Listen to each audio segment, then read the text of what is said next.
Nice and close to that microphone, dear. I'm here. There we go. AM 1450, FM 99.3, KNSI, taking you home with VoigtJohnson Real Estate. Heidi, it is great to have you back in studio. It is good to see you. We have a lot of things to talk about this morning. Inventory. Yes. Good. What can you tell us? Well, I would say that in almost every price range that is out there, we see a rise in inventory. And generally in the fall market, you kind of gradually watch it go down. I feel like the inventory levels are pretty decent at this point, and we are still seeing an influx of people putting their home on the market, even though it's usually a little bit more of a quieter time. What are they saying the reasons are that they are buying or selling their homes? What are they doing? Well, in the fall, typically, we see people going on market kind of because they have to. Sure. It could be job relocation, timing, family changes, people that have hurt themselves and can't go back to their homes, all sorts of different things. So, that's kind of the fall. Or it could just be that, they're more confident in the market right now.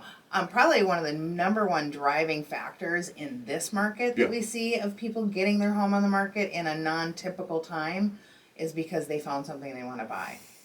And that is part of our market now. Yep. We talked about this last month. The selective buyers, there are more and more of them out there, aren't there? There are, and that's, what I have seen probably in the last 4 weeks is definitely an influx of buyers, and some of these people I've worked with before in the past couple of years and they couldn't find what they wanted, but there's other people that are just like, we've been on the fence long enough, we need to do something, and they're starting to look. The process is different than maybe it was 2 years ago, because this buyer has the ability to be very selective in what they want to get. So they're going to look at a lot of homes.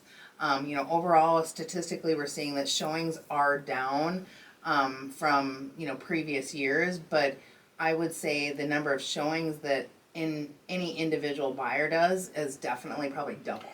Instead of a shotgun approach, right? People will know they're more focused. Yes, and they want to see what all their options are, and because they're in a situation where they maybe have a house on the market that needs to be sold, or they don't even have their home on the market yet, they are really looking at everything that is an option. That makes me feel really good about the real estate market. Yeah, I think that it's going into a little bit more of a balancing act. Yeah, exactly. Yeah. Okay, what are people looking for? Is it price point all the time? No, it's not. And I think that, when you're looking at the buyer portfolio that we have out there right now, different price points are going to have different trigger points for people and what they're seeking. And so we do see there's certain price points that kind of suffer because the value of what their home is definitely there, but it maybe doesn't have the amenity that the specific buyers that we have. So when we start getting in our local area, say,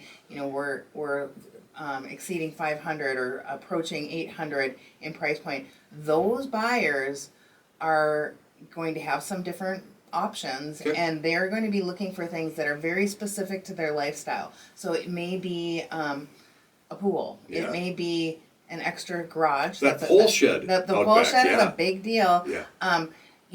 Where a couple years ago somebody might have said, if I can get 2 acres, that's great. Where now somebody is going, if I can't have 10, it's a deal breaker. I'm not doing it. Yeah. So the selection of the very specifics criteria that people are looking at is definitely been more honed in, I think. What it says to me is that people are more,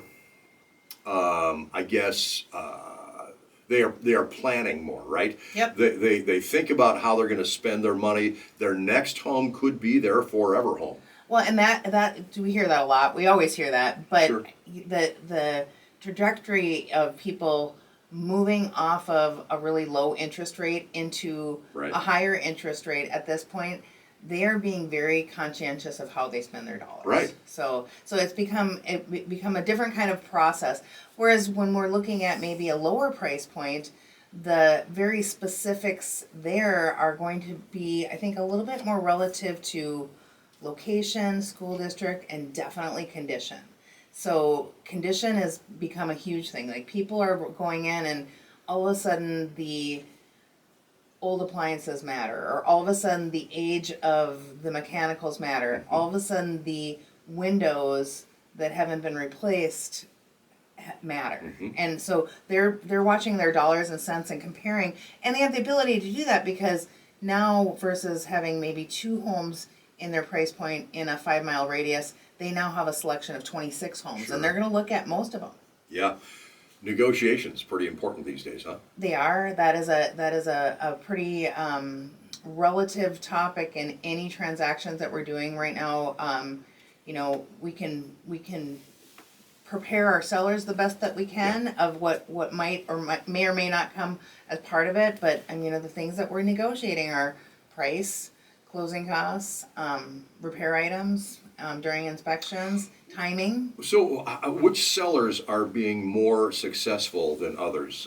Folks who are ready for those negotiations? I think that the people who are most successful in the negotiations have a pliable plan, and they know that they're going to set themselves apart by working a little Gotcha. bit with people. But a lot of the people who are most successful as sellers right now are the people who have taken good care of their homes all the way along. Sure. And I was just going to bring that up. You know, Yeah. keeping track of those records. Yeah. You may have older appliances, you may have like a water heater or whatever. But the other side of that is if you've been doing regular maintenance and you've been keeping track of that stuff, just like your car. For sure, sure. Well, and I mean, there's nothing better than going into a home and telling somebody, well, this is a one-owner home. And they go, well, we can tell because the handwriting on the furnace is the same handwriting every year. Like, this is what The we've same done. date. Yep. So it's you know, those meticulous things. But, you know, some of it's just where people are prepared Yeah. to be on the market. I do think that the sellers who are having the most success in a fall market are people who have those outlier of things that you're not going to find elsewhere. You know, the pole sheds, the fenced-in yards. Like, Yeah. even if you're going in the lower price points, you know, the amenities of things that I am not going to have to do later on, which might even include flooring and new light fixtures. Right. Those are the things that are going to set people apart. All right. The good news, buyers are showing up again. Yes, and Nice. I see that right now, you know, just in my active, like, every day of showing homes and stuff. And again, I'll remind people that, you know, especially if you're a seller, you can anticipate that, you know, when somebody's looking at your home, they're probably looking at 4 others that day. Yeah. Or they're looking at 6 others that week. Right. So it's not a matter of just a one and done. These people are really shopping at this point and comparing and contrasting. So you have to pay attention to not just your little small market, but kind of your price range in maybe a 10-mile radius of, okay, what do these people have for a selection in this price point? But yeah, I personally, and I believe the agents within our office are definitely seeing more buyers in the marketplace right now that will really probably be spring buyers. Nice. So it's great. Plan Yeah. ahead, folks. Yeah. Okay, how do we work with those agents at Voigt Johnson? Well, you can call us anytime at 320-774-2400 or visit us at VoigtJohnson.com. We've got a great gallery of agents there. for Heidi, you. thank you. Thank you.